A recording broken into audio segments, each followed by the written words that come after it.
he was rewarded with a lunch. I'm very pleased that I hope the food was good and that he has also got some food for thought in the process. I would hope that in these interactions with the Americans, that they would also remind Pakistan of the great importance of not supporting terrorism, of not providing a safe haven to terrorists, of not enabling, guiding, training, arming, financing, equipping and dispatching terrorists to our country from their soil. This is something which some of the American senators and congressmen who met the Pakistani delegation that was there at the same time that my delegation was there did do. They did tell Pakistan all of this. And it is our hope that everyone in the US government will do this. They could not have forgotten the episode of Osama bin Laden so quickly. Osama bin Laden killed over 2,000 people in the 9/11 attacks. And he did so on American soil. He destroyed 2 iconic American buildings. Large numbers of American citizens and those of many other nationalities lost their lives. So in those circumstances, Pakistan's culpability in hiding this man until he was finally found in an army, in a safe house near an army camp in a cantonment city, that is something that could not be that easily forgotten and forgiven by the Americans.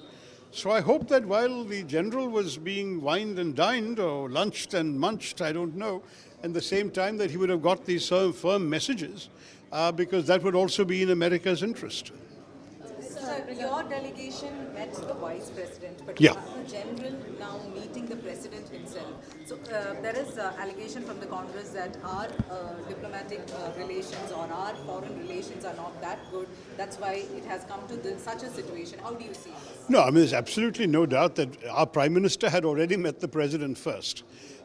For us, for a parliamentary delegation to be received by the Vice President is itself a significant honor, because in some countries, parliamentary delegations only are met by other parliamentarian members, or members in this case of the US Congress and Senate.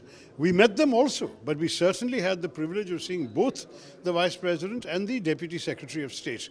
And in both cases, we gave exactly the message that you have heard the Prime Minister now giving to the President.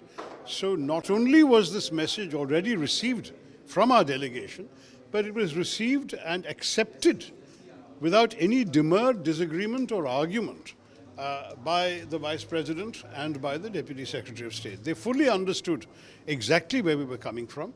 You know, the question about mediation is something that I have answered to all of you in the past. Mediation implies equivalence, and there is no equivalence between terrorists and their victims. There is no equivalence between a state that dispatches terrorists and a state that repels them. There is no equivalence between a state from which attacks are conducted and a state that is exercising its right of self-defense. And where there is no equivalence, there can be no mediation. The question is academic.